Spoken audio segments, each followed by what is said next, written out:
Assalamualaikum warahmatullahi wabarakatuh. Alhamdulillah, ahmadullah tabaraka wa ta'ala wa usallimu ala anbiya'ihi wa rasulillah wa ala alihi wa sahbihi wa mawalah la hawla wa la quwwata illa billah. Ihwani fillah, barakallahu fikum. Pada subuh yang penuh dengan keberkahan dan kemuliaan ini, Allah Ta'ala menghibur kita dengan kebesaran dan kekuasaannya. Rangkaian nikmat-nikmat Allah di subuh ini sangat kita rasakan. Mulai dari nikmat iman, nikmat Islam, nikmat hidayah taufik, nikmat berupa kemudahan kita dalam menjalankan ketaatan di hadapan Allah Rabbul Alamin. Mulai dari ketaatan yang difardukan oleh Allah Ta'ala sampai dengan ketaatan yang disunnahkan. Semoga kita dari hari ke hari di bulan Ramadan ini dapat terus meningkatkan kualitas nilai diri kita di hadapan Allah Ta'ala, sehingga kualitas yang semakin membaik, semakin meningkat, akan teraplikatif ketika kita berhubungan sosial dengan orang lain di lingkungan dimanapun kita berada, sehingga Ramadan mampu menjadikan kita khairun nas anfa'uhum linnas, menjadi manusia yang paling banyak manfaatnya untuk orang lain. Bapak-bapak, ibu-ibu, ikhwani fillah, barakallahu fikum. Pada kesempatan subuh yang penuh keberkahan ini, insyaallah saya ingin mengingatkan kepada diri saya pribadi dan kepada kita semuanya, ikhwani fillah, tentang bagaimana seorang manusia nanti akan mudah dan sukses menjawab 6 pertanyaan di alam kubur. Dalam Al-Quran surah Al-Mulk, yang oleh sebagian kita mampu menghafalkan surah Al-Mulk ini dengan baik, di ayat yang kedua Allah Ta'ala mengingatkan kepada kita semua, Alladzi khalaqal mauta wal hayata liyabluwakum ayyukum ahsanu amala wa huwal azizul ghafur. Dialah Allah yang telah menciptakan al-maut, kematian, wal hayata, dan kehidupan. Tujuan Allah menciptakan kematian dan kehidupan itu, kata Allah, liyabluwakum ayyukum ahsanu amalan. Kematian dan kehidupan itu dijadikan oleh Allah Ta'ala adalah untuk menguji kalian semua, baik bangsa jin, baik bangsa manusia. Ada jin yang muslim, yang taat kepada Allah. Ada pula jin muslim tapi dia fasik, melalaikan perintah Allah, jauh dari aturan-aturan Allah. Ada juga jin yang kafir. Begitu pula dengan manusia, ada yang muslim al-muslimuna haqqan, muslim yang sejati, muslim yang taat kepada Allah Subhanahu wa Ta'ala. Ada manusia yang muslim tapi fasik, fajir. Ada muslim yang munafik pula. Maka untuk itu, dua komunitas ciptaan Allah ini diuji dengan kematian dan kehidupan. Tujuannya adalah untuk membuktikan siapa yang paling tangguh di antara kita semua, yang terbaik amalnya di hadapan Allah Subhanahu wa Ta'ala. Kehidupan itu, kata Al-Allamah Al-Katsir rahimahullah dalam kitab tafsirnya, dibagi menjadi 2 macam bentuk. Yang pertama hayatan thayyibatan, yang kedua hayatan sayyidatan. Hidup yang thayyibah, hidup yang penuh keberkahan dari Allah Subhanahu wa Ta'ala. Kendati pun ada orang yang hidupnya mungkin kurang dari berkecukupan, rumahnya kecil, menumpang lagi, nyewa di tanah orang, hidupnya penuh dengan kesederhanaan. Tapi di sisi lain Allah mudahkan dia untuk senantiasa dapat dengan mapan waktunya melakukan ketaatan kepada Allah Ta'ala. Ketika azan berkumandang, 15 menit sebelum azan berkumandang dia telah bergegas ke rumah Allah. Itu hayatan thayyibah. Meskipun materinya, finansialnya jauh dari kemewahan, tapi Allah mudahkan dia untuk dapat berkumpul dengan teman-temannya yang saleh. Ia mudahkan untuk dapat duduk di masjid. Ia mudahkan hamba tersebut untuk dapat senantiasa mengingat Allah dalam kesederhanaannya tersebut. Itu hayatan thayyibah. Sedangkan hayatan sayyiyatan, kita melihat dengan mata kepala kita sendiri, mungkin ada di sekitar kita, bahkan tetangga kita sendiri, atau mungkin diri kita sendiri. Allah uji dengan kemapanan finansial, kelebihan materi.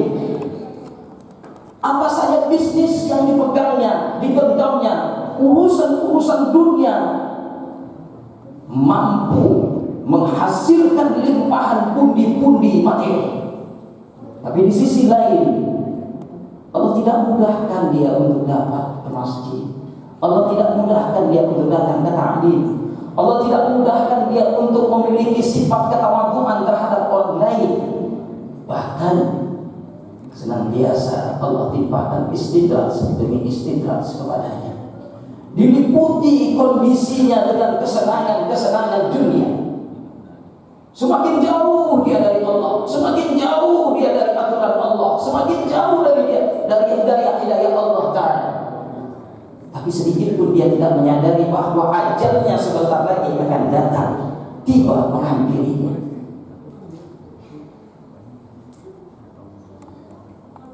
Ikhwani fillah, barakallahu fikum.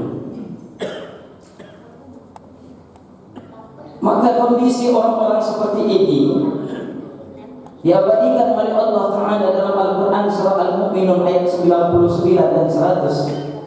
Wa idza jaa ahaduhumul maut qala rabbi arji'uni. Dan apabila kematian telah datang menjemput salah seorang di antara mereka, berkatalah orang-orang yang seperti ini di hadapan Allah Ta'ala, ketika jenazahnya hendak dimandikan, dia akan berteriak Rabbi arji'uni.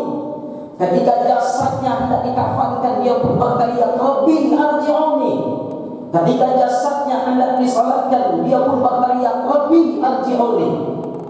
Ketika jasadnya hendak dikuburkan, dia pun berteriak Rabbi arji'uni. Bagaimana dia melalui malam pertama di alam kuburnya? Ini jauh lebih dahsyat, jauh lebih menakutkan. Dalam beberapa riwayat yang sahih, Baginda Rasul sallallahu alaihi wasallam menjelaskan bahwa ketika seseorang telah dibaringkan di dalam kubur, maka para pengantar jenazah, adiknya, kakaknya, keluarganya, karib kerabat dekat maupun jauhnya, akan segera meninggalkannya. Beberapa langkah ketika mereka meninggalkannya, maka malaikat munkar dan nakir segera mendatangi dan siap menginterogasi dirinya. Allah perintahkan kepada malaikat penjaga kubur untuk melakukan dialog interaktif dengannya. Dalam satu riwayat yang sahih, hadis sebagaimana yang diriwayatkan dari Al-Bara' bin Azib radhiyallahu anhu, bahwa orang tersebut di alam kubur akan ditanya, man rabbuka, ma dinuka, ma nabiyuka. Dalam beberapa riwayat yang lain, ketiga pertanyaan pokok tersebut diikuti dengan 3 pertanyaan lainnya. Jadi total jumlah pertanyaan yang akan ditanyakan malaikat penjaga kubur ada 6 pertanyaan. Pertama, man rabbuka. Tentu di dunia Ini merupakan pertanyaan yang mudah untuk kita jawab. Kita akan menjawab Allahu Rabbi, Allah Tuhanku. Ketika ditanya ma dinuka, di dunia ini dengan mudah kita menjawab Al-Islam dini, Islam agamamu. Ketika ditanyakan kepada kita ma nabiyuka, siapa nabimu? Dengan mudah kita akan menjawab Muhammadin Nabi, Muhammad adalah Nabi. Ketika ditanyakan kepada kita ma kitabuka, apa kitabmu? Kita pun akan menjawab dengan mudah dan gampangnya kitab Al-Quran, kitabku adalah Al-Quran. Ketika ditanya kepada kita aina kiblatuka, dengan mudah kita akan menjawab Ka'bati kiblati, Ka'bah adalah kiblatku. Dan terakhir ketika ditanyakan kepada kita man ikhwanuka, siapa saudara? Dengan mudah kita akan menjawab ikhwan al-muslimuna wal muslimat, muslim laki-laki dan muslim perempuan. Keenam pertanyaan ini tampak begitu mudah dan sepele untuk dijawab. Namun sebenarnya 6 rangkaian pertanyaan ini akan dapat dengan mudah dijawab oleh para penghuni kubur, bergantung dengan amalan-amalan mereka ketika di dunia. Ketika seseorang sudah sampai pada malam pertama di alam kuburnya, malaikat akan menyapa dengan garang, dengan raut wajah yang menyeramkan, sambil menarik orang tersebut agar berposisi duduk. Kedua malaikat penghuni kubur, penjaga kubur, akan mengajukan ke-6 pertanyaan. Mereka yang senantiasa memelihara, melaksanakan perintah Allah berupa salat 5 waktu, terlebih lagi mereka yang konsisten berjemaah di masjid, sesungguhnya mereka lah yang akan kelak memegang kunci sukses dalam menjawab ke-6 pertanyaan tersebut. Dalam sebuah hadis yang diriwayatkan oleh Imam Bukhari dari Abi Hurairah radhiyallahu anhu, baginda Nabi sallallahu alaihi wasallam ingatkan kepada kita semua, inna awal yuhasabul 'abdu fi yaumil qiyamah min 'amalihi as-salat. Sesungguhnya yang pertama kali akan dihisab oleh Allah pada diri tiap-tiap hamba di hari kiamat adalah salat.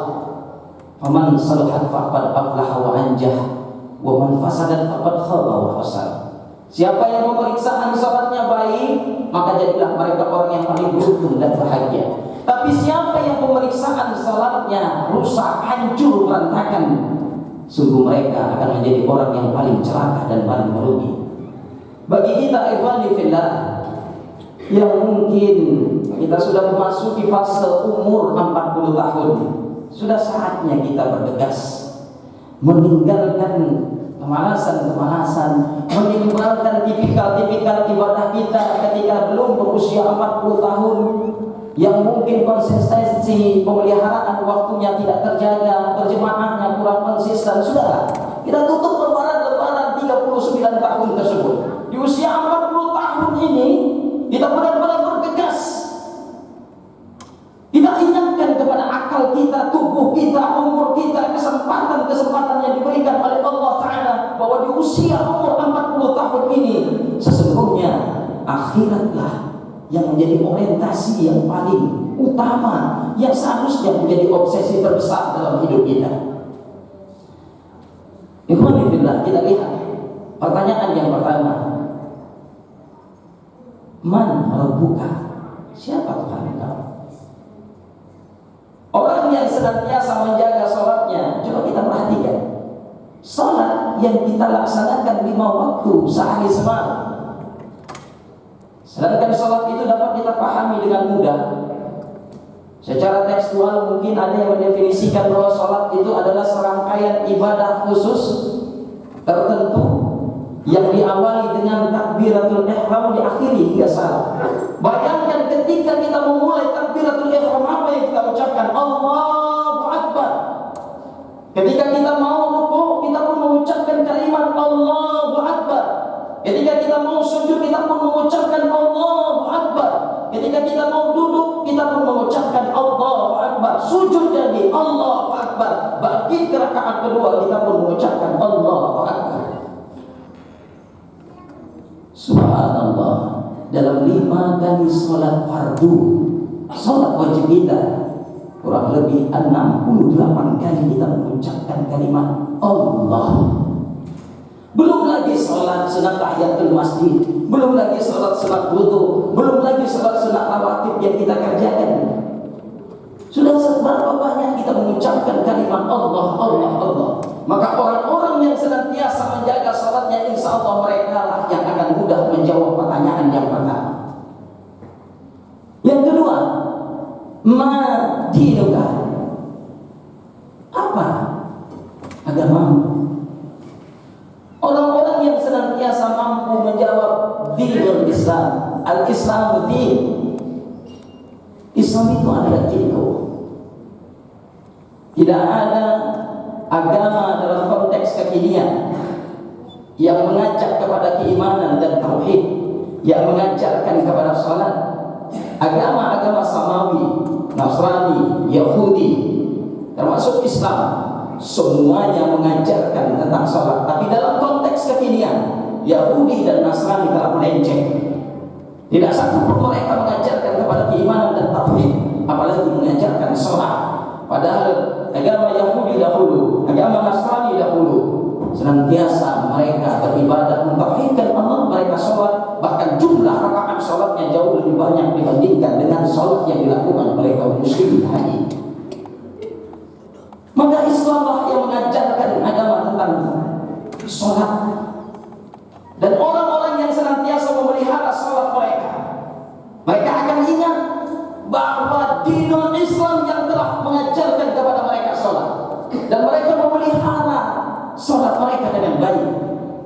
Maka orang-orang seperti inilah yang insya Allah juga akan mudah menjawab bahwa Islam adalah agama. Kemudian yang ketiga, Nabi juga. Siapa Nabi? Ikhwanillah, kita lihat ketika pada saat salat tasyahud awal kita mengucapkan kalimat salawat Allahumma sholli ala Muhammad wa ala ali Muhammad. Dulu tasyahud akhir kita pun mengucapkan kalimat salawat ini.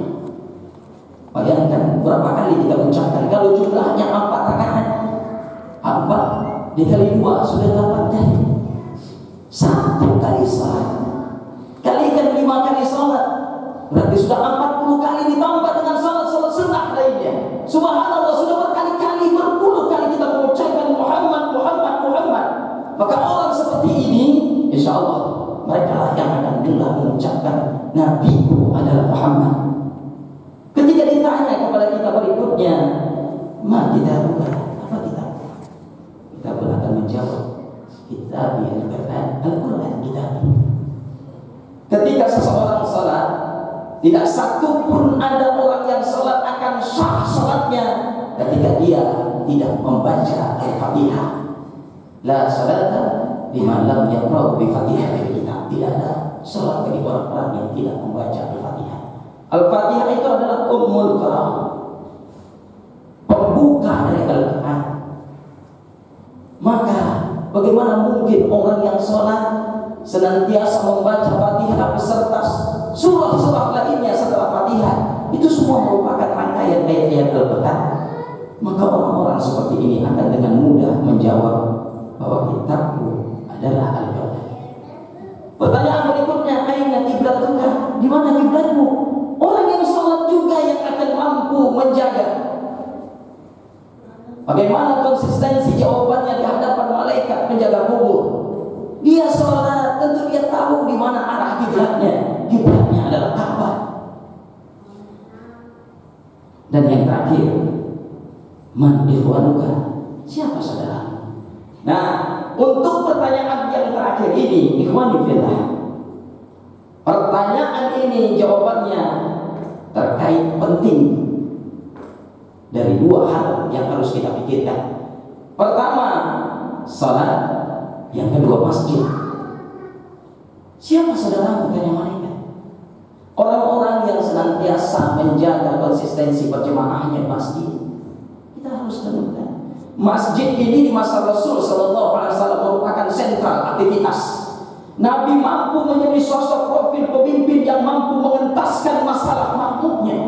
Lihat bagaimana Abu Dzar Al-Ghifari ketika tertunduk lesu, dibelit dengan persoalan ekonomi, baginda Nabi menuntaskan persoalannya di masjid. Kita harus menjadi para agniya, kita harus menjadi para musallin, pelaku-pelaku sholat yang mampu mengentaskan masalah saudara kita di masjid. Masjid bukan hanya tempat sholat, masjid bukan hanya tempat membaca Al-Quran, masjid bukan hanya tempat berzikir, tapi masjid tempat solusi problematika umat. Persoalan apa saja, berbagai lini kehidupan, Nabi bahas konteksnya di masjid. Nabi selesaikan persoalan itu di masjid.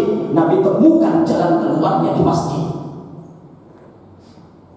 Maka kita kembalikan izzah masjid ini, ghibah masjid ini, fungsi masjid ini sebagaimana masjid di masa Rasul sallallahu alaihi wasallam.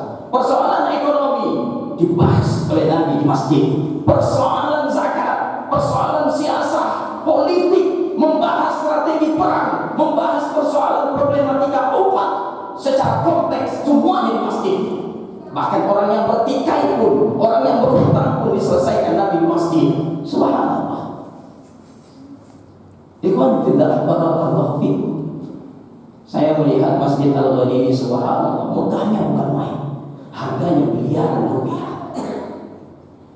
Kalau seluruh potensi yang ada di Masjid Al-Ghani ini mampu untuk senantiasa melebur menjadi satu, saling membesarkan.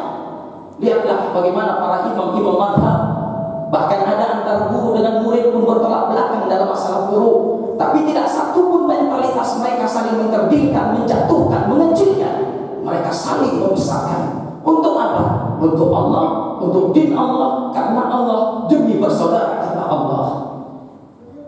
Ini bersaudara karena Allah itu bukan sebatas retorika, ceramah, pidato, dibahas dalam seminar-seminar, tapi aplikatifkan secara jujur ketika kita bersosialisasi. Kalau masih raut wajah kita berkeruh ketika berpapasan dengan saudara kita, bagaimana mungkin nilai persaudaraan yang jauh lebih besar mau kita aplikatifkan? Tinggikan dan tingkatkan intensitas kita ketika berada di masjid untuk saling berdialog, saling curhat dengan saudara-saudara kita. Bukankah Imam Hasan Al-Basri, salah seorang ulama tabi'in senior, beliau berkata, sungguh, kata Imam Hasan Al-Basri rahimahullah, aku merasa senang, bahagia sekali hatiku ketika duduk dengan saudara-saudaraku, karena mereka senantiasa mengingatkan aku dengan urusan akhiratku. Tapi ketika aku kembali di tengah-tengah keluargaku, sungguh aku kembali diingatkan dengan urusan duniaku, maka aku lebih betah dengan saudaraku, duduk berlama-lama dengan mereka, karena mereka senantiasa ingatkan aku dengan urusan akhirat. Maka contoh Imam Hasan Al-Basri, ketika di masjid dia tidak berlama-lama pula. Dia tidak cuek saja terhadap saudaranya, paling tidak bersalaman, berjabatan tangan, menegur sapa. Bahkan yang lebih tinggi lagi intensitasnya, tanyakan apa aktivitasnya, apakah dia punya problem, apakah dia punya masalah. Itulah muslim yang sejati. Muslim yang sering ke masjid bukan hanya cukup dengan sholat berjamaah, membaca Al-Quran, selesai itu dia pulang ke rumah. Tidak. Tapi muslim yang cerdas, muslim yang saleh adalah muslim yang mau memikirkan orang lain setelah dia mampu memupuk kesolehan individual dalam dirinya. Dia rajin sholat sunnah, dia tekun sholat berjamaah, tapi dia juga senantiasa memikirkan, otaknya 1 kali 24 jam memikirkan bagaimana saudara-saudara di sampingnya. Dia mulai ke kiri, ada saudaranya yang murung wajahnya, dia dekati one by one, face to face. Tidak ada orang lain yang tahu ketika dia mampu mengentaskan solusi dari persoalan yang dihadapi saudara. Itulah muslim yang cerdas, itulah muslim yang soleh secara hakiki. Apa jadinya kalau ada orang muslim rumahnya mewah, bagus, tetangganya di sebelahnya tidak pernah terjenguknya? Apa jadinya kalau ada seorang muslim yang mampu umroh tiap bulan, 1 kali umroh tiap bulan, dalam 12 bulan 1 tahun dia bisa umroh 1 bulan 1 kali. Saudaranya tidak pernah umroh, saudaranya terbelit dengan persoalan ekonomi, dengan permasalahan yang sulit, tidak bangganya dengan ujungnya dia menampilkan ketaatannya dalam bentuk umrah tiap bulan. Apakah seperti ini seorang muslim? Tentu tidak. Nabi mengatakan khairun nas anfa'uhum linnas. Apakah ini hanya sekedar buah bibir belaka pepesan kosong yang akan kita jadikan sebagai bahan nyanyian di telinga kita? Tidak. Ramadan menampilkan kesolehan individual yang akan mampu menerbitkan, melahirkan kesolehan-kesolehan sosial. Kita tidak pernah dihimbau, dididik oleh Allah dalam Al-Quran. Rajinlah tahajud, rajinlah engkau salat berjemaah ke masjid, tapi cukup berhenti sampai di situ. Tidak. Di masa Nabi Musa alaihissalam, Bapak-bapak, ini jam sudah 5:20 ini. Kita lanjut 5. Kalau yang ada yang bekerja beraktivitas, saya izinkan. Di masa Nabi Musa alaihissalam ada seorang ahli abid, tekun beribadah. Dia tinggalkan keluarganya, dia tinggalkan lingkungan sosialnya, masyarakatnya, dia tinggalkan beribadah di pinggir tepian pantai. Tidak ada satupun makanan dan minuman yang masuk ke dalam darah dan dagingnya kecuali yang dihalalkan oleh Allah. Kenapa? Yang masuk ke mulutnya air hujan, yang masuk ke mulutnya dedaunan. Masya Allah. Ketika Nabi Musa alaihissalam menghampirinya, dia pun memanggil Nabi Musa alaihissalam, ya Nabi Allah, aku ingin menyampaikan keinginanku kepada engkau. Apa itu saudaraku? Kata Nabi Musa, tolong tanyakan kepada Allah, di manakah tempatku dalam jannahnya Allah? Di tingkatan berapakah aku ini? Wah, Nabi Musa kaget. Wahai saudaraku, pertanyaan yang kau sampaikan ini sungguh, engkau begitu yakin dan percaya diri. Dia tanyakanlah, tidak pantaskah aku bertanya seperti ini, wahai Nabi Allah? Aku mengasingkan diri dari keluargaku, lingkungan masyarakatku demi untuk mengabdi beribadah kepada Allah. Berbulan-bulan aku di sini, bahkan aku akan menghabiskan waktuku untuk Allah. Maka Nabi Musa alaihissalam pun berjanji, baik, aku akan tanyakan kepada Allah. Singkat cerita, Nabi Musa alaihissalam berdialog dengan Allah, ditanyakan kepada Allah, ya Allah, tadi ketika aku menuju kemari, seorang saudaraku menyampaikan titipan pesan kepada aku untuk ditanyakan kepada engkau, di manakah tempat hambamu itu, saudaraku itu dalam jannahmu ya Allah? Allah menjawab, wahai Musa, sampaikan kepada hambaku, tempatnya berada dalam neraka. Masya Allah. Nabi Musa alaihissalam terkejut, bukan main dan bersedih. Ya Allah, mengapa begitu? Bukankah dia tekun beribadah kepada engkau? Musa, aku tidak pernah memerintahkan hambaku untuk tidak peduli terhadap keluarga, tidak peduli terhadap lingkungan sekitarnya, hanya mementingkan dirinya sendiri dalam beribadah kepadamu. Aku tidak inginkan hambaku seperti itu. Maka sampaikan kepada hambaku itu tempatnya di neraka. Nabi Musa alaihissalam beranjak pergi dan kemudian menghampiri saudaranya dengan